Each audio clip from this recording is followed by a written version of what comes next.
Good morning. Welcome to the Community Voice. I'm Steve Graddick, your host. Delighted to have you with us on this very special Monday. We're doing a program that I've long wanted to do, and we invite you to listen at AM 1330, FM 106.3. You can go to our website, newstalk1330.com. You can listen to us on the TuneIn app, and you can go to our Facebook page, and you'll see our lovely faces, News Talk 1330.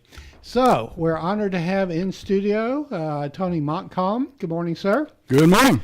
Tony is communications manager with Tanner Health System, and if I haven't mentioned it already, I should have. Forgive me. Tanner Health System is our sponsor for Community Voice. And the program I've wanted to do for several years, actually, is this one, which is we talk about the history of Tanner.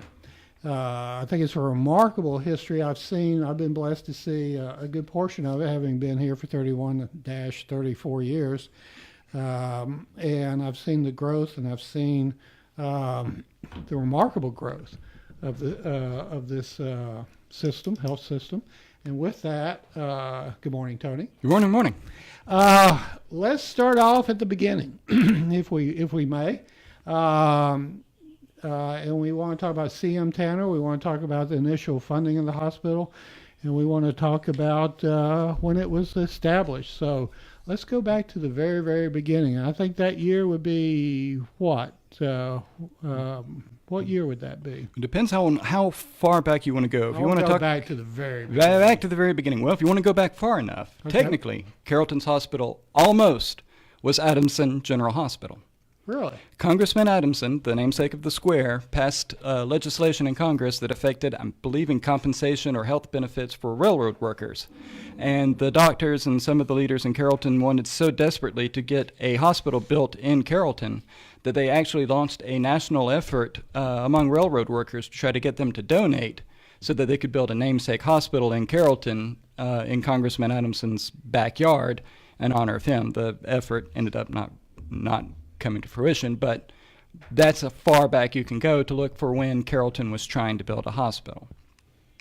A lot of the momentum that we had that went behind Tanner Memorial Hospital came from the fact that we had a number of our local men who would later become leaders, but they served in World War II. They went overseas, and they started realizing that they were getting access to better healthcare facilities in the fields of France and Italy than they were able to get necessarily at home.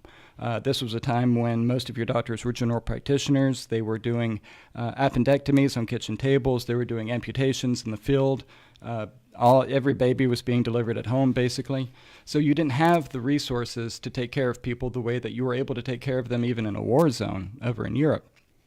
So when these men were coming back, building a hospital to take care of their kids, building a hospital to take care of their spouses, to take care of their parents, this was really a priority for them. Yeah, what year was that? We're talking around 1945, 46 now.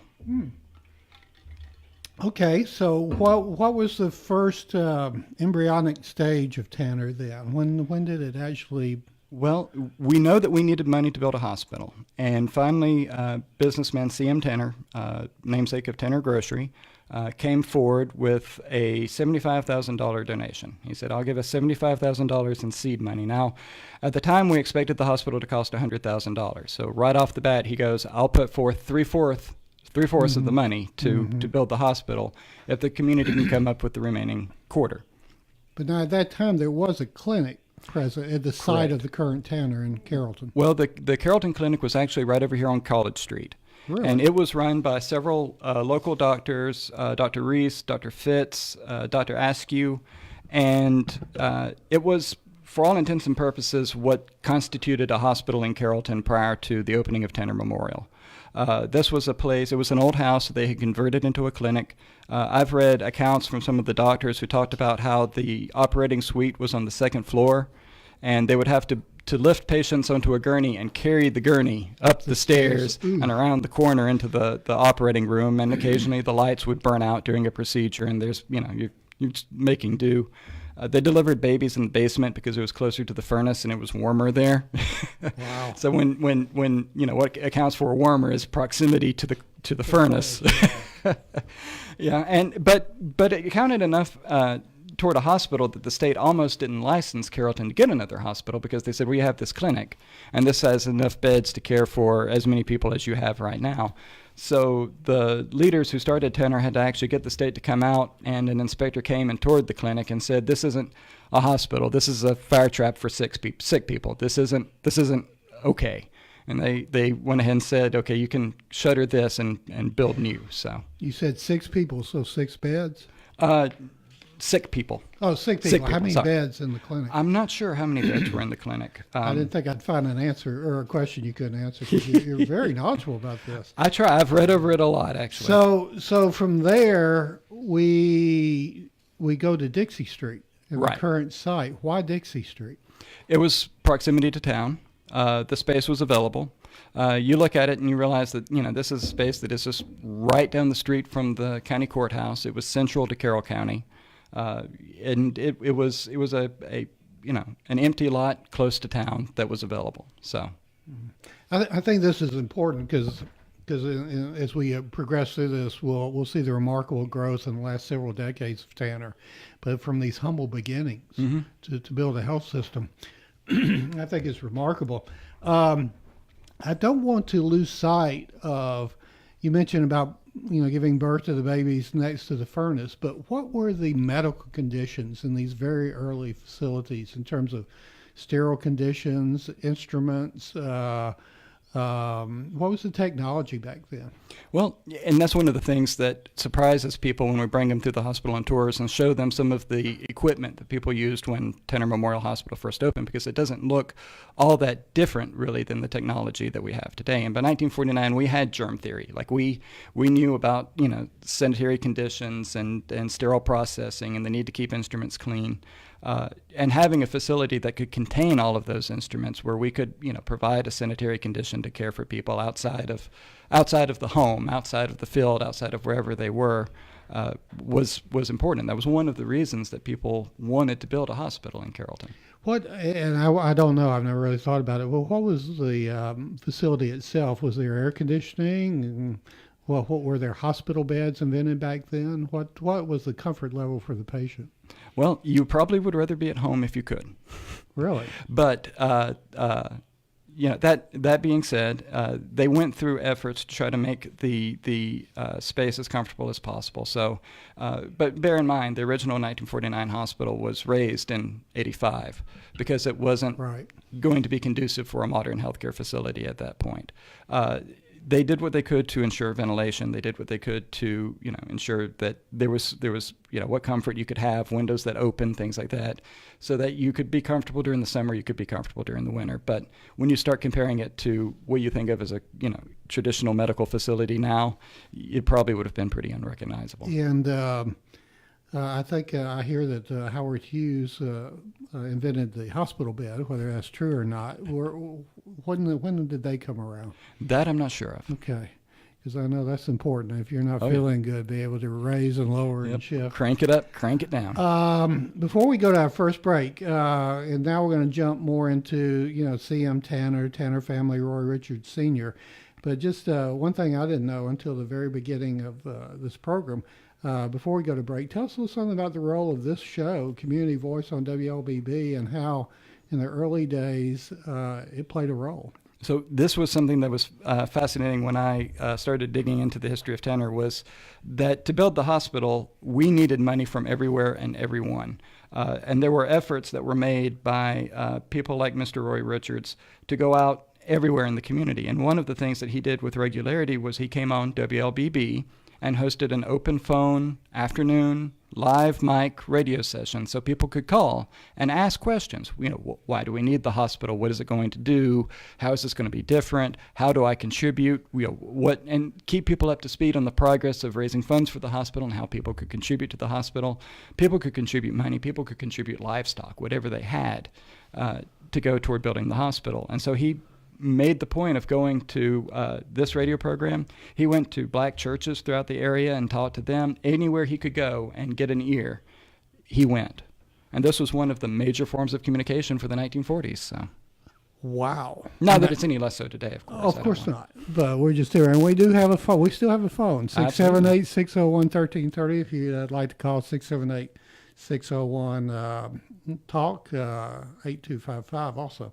Okay, we're going to take a break, and oddly enough, our sponsor is Tanner Health System, and we'll be back with more with Tony Montcalm and the history of the remarkable Tanner Health System after this word. At Tanner, we're advancing health throughout West Georgia and East Alabama because we know that exceptional care isn't based on how many patients we serve, but how well we serve them. That's why we're focused on quality, delivering the best possible care for our patients. It's why we're expanding our clinical services and building new facilities to serve our growing community. And it's why we're looking beyond our hospitals and medical practices to develop sustainable wellness and preventive health programs in our region. What makes a hospital great has changed. It's not how many beds we have. It's how well we care for the neighbors who need them. Delivering the right care to every patient, every time, is how Tanner is advancing health with medicine beyond measure. Learn more at tanner.org or find a physician on our medical staff by calling 770-214-CARE.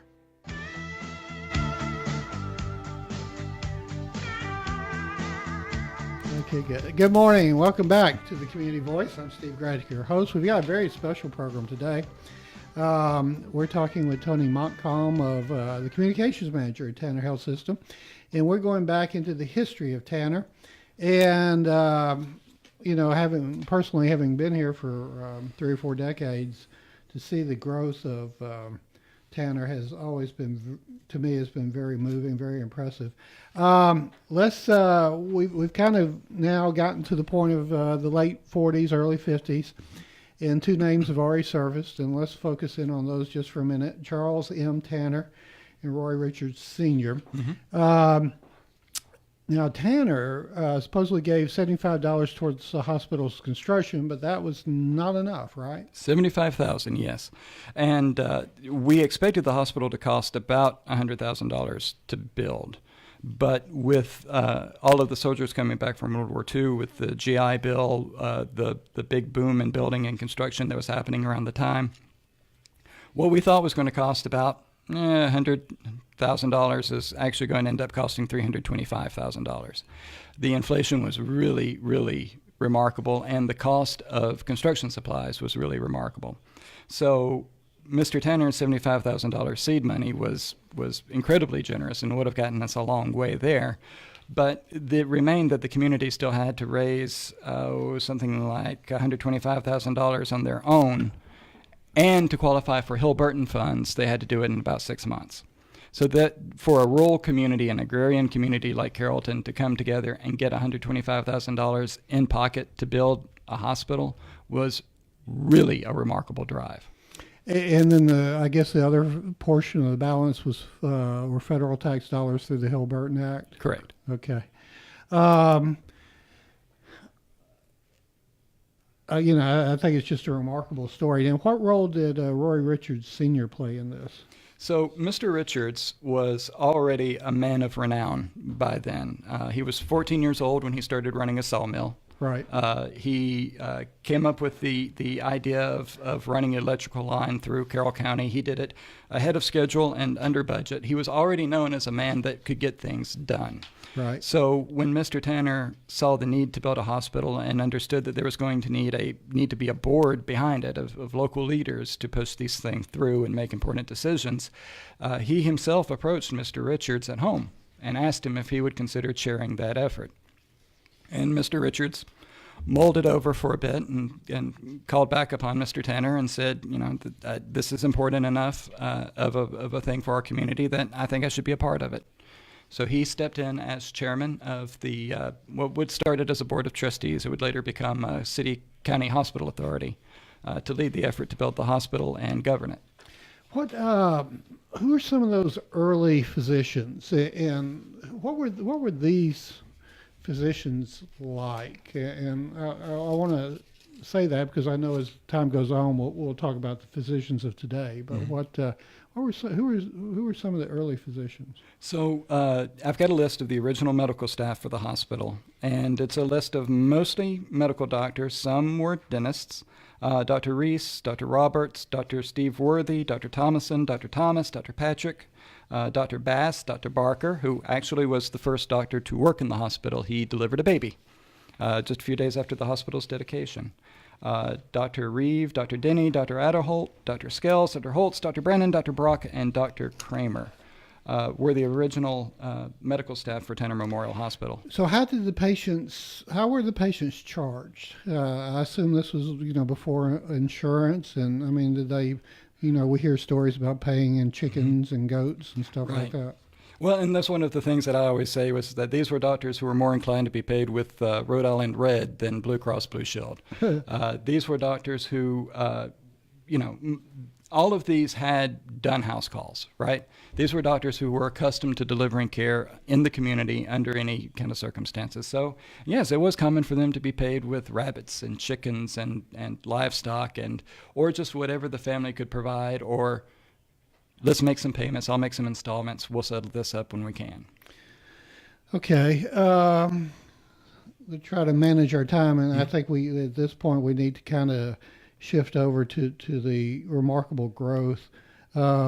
Before we do, there's something I've always wanted to. You mentioned about the city-county authority, which is the governing board there. What was the governing? Tell us a little something about the governing board there, and then what currently the board of directors that we have today. How was Tanner governed? How is it governed today?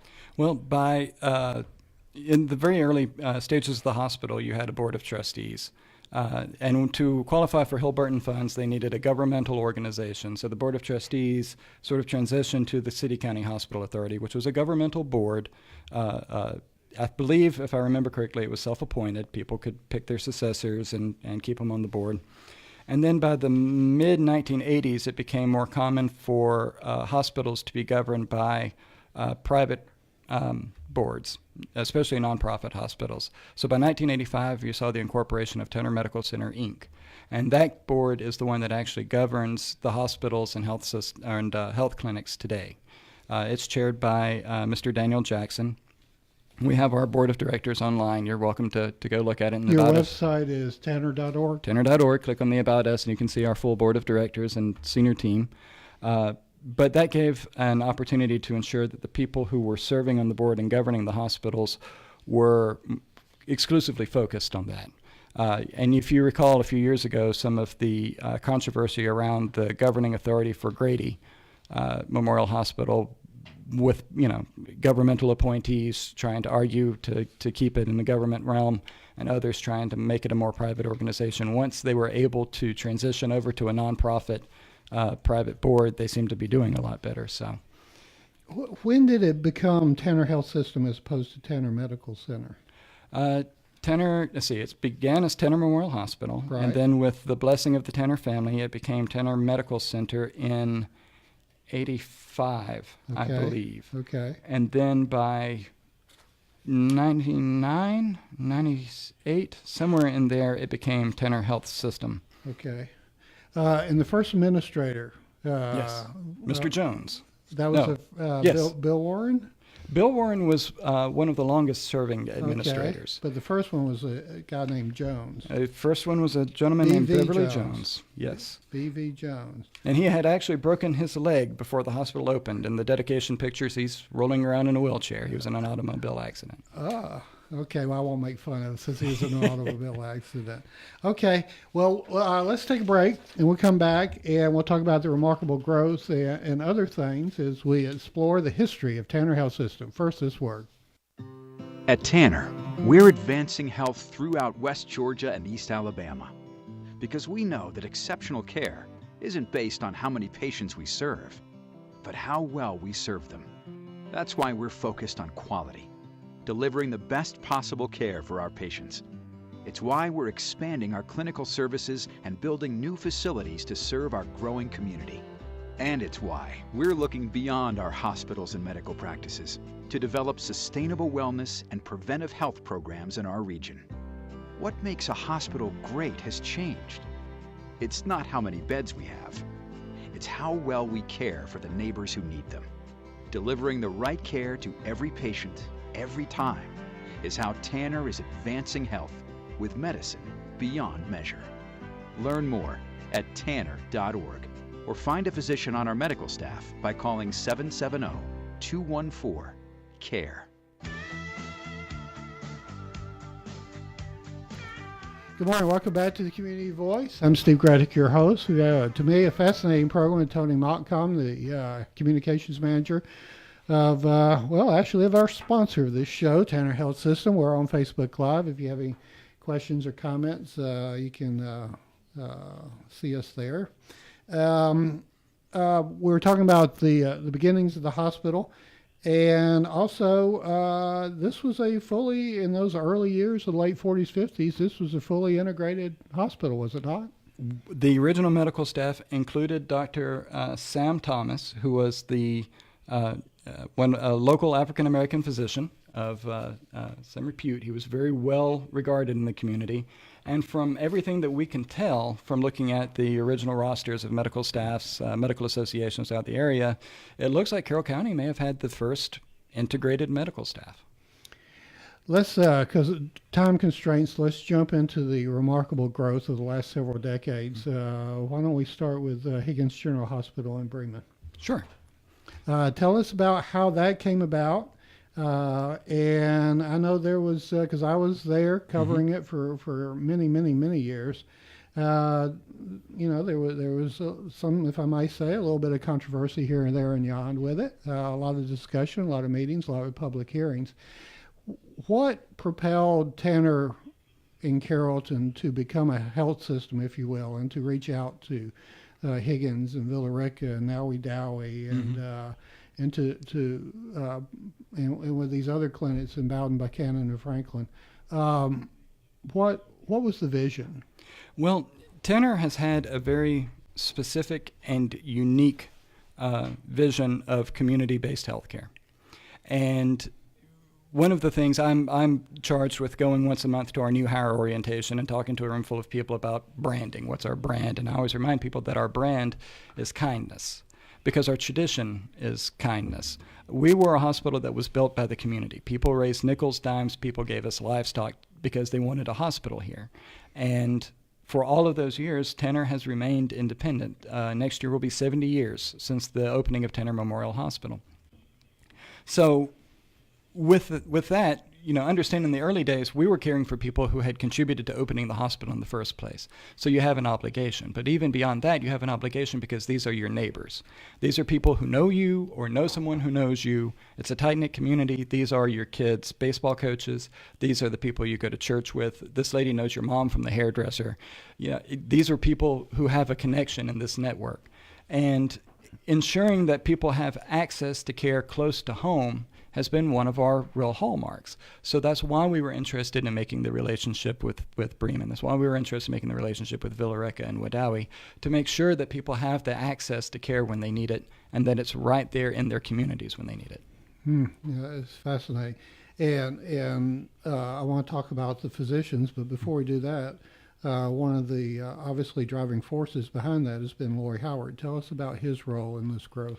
Well, Mr. Howard has been, you put me in the position of talking about my boss now. Yeah. But don't mess this up. Well, and one of the things that I think merits mentioning is the fact that he has been with Tanner for over 20 years, which is extraordinary for a hospital executive. But that has given him the time to have the vision, realize the vision, proceed to the next vision. We haven't been changing horses midstream. We've been progressing along toward this goal that he has set to have a true continuity of care in our region. So we haven't had these dramatic shifts. We've been progressing along steadily because we've had his steady hand at the helm. Let's talk with only a few minutes left, let's talk about the physicians. We started out and you had a list that you could read all of them. Now we've got, from what I understand, over 300. Compare the physician of today with the physician in the early days of Tanner. Well, in the early days, these physicians were what you would call general practitioners, right? The modern corollary to that would probably be your family practice doctor. But these were doctors who were trained to do everything. And some of the earliest specialists that we had on staff were Dr. Tom Reeve, who became board certified as a surgeon. So he was really the first member of the medical staff who says, this is what I do, this is my specialty, I'm just going to be a surgeon. Dr. Steve Worthy was the first one to specialize in obstetrics and gynecology. He was the first one to say, I'm going to be the one who delivers babies. Right. Obstetrics care has come along far enough that somebody should specialize in that. Right. So the real difference between these general practitioners of yesterday and the providers you have today is really sort of specialization.